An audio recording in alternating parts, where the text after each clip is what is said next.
Showbiz তারকাদের যে কোনো কিছুই এখন খবরের শিরোনাম হয়ে যায়। কেউ প্রেমে পড়লে শিরোনাম, আবার কেউ ব্রেকআপ করলেই ভাইরাল।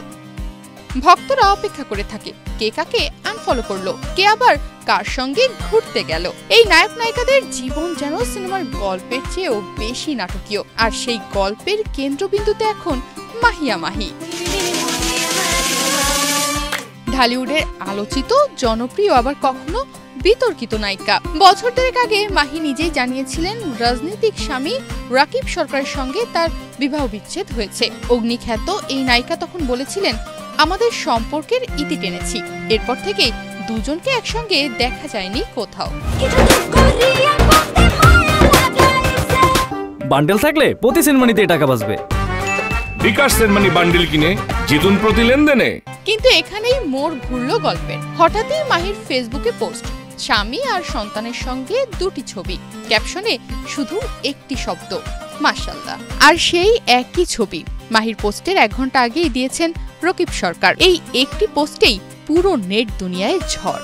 দুজনের কাছাকাছি সময়ে একই ছবি পোস্ট করা, এটাই এখন ভক্তদের কৌতূহলের কেন্দ্রবিন্দু।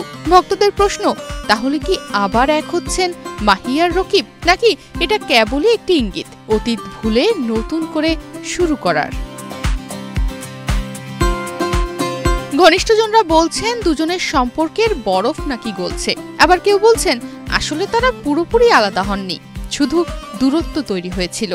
এদিকে সোশ্যাল মিডিয়ার মন্তব্যে এখন দোয়া আর কৌতূহলের মিশ্রণ। কেউ লিখছেন সব আগের মতো হয়ে যাক, আবার কেউ লিখছেন ভালোবাসা কোথাও হারায় না, শুধু একটু সময় নেয়। তবে মাহি বা রকিব দুজনের কেউই এখনো কিছু বলেননি। জানা গেছে মাহি রয়েছেন যুক্তরাষ্ট্রে, আর রকিব সরকারের অবস্থান নিয়েও চলছে নানা গুঞ্জন। কিন্তু একটা জিনিস পরিষ্কার, একটি ছোট্ট পোস্টই আবারও ফিরিয়ে এনেছে মাহি রকিবের নাম। তাহলে প্রশ্ন একটাই, ডিভোর্স গল্পটা কি সত্যিই শেষ, নাকি শুরু হচ্ছে নতুন অধ্যায়?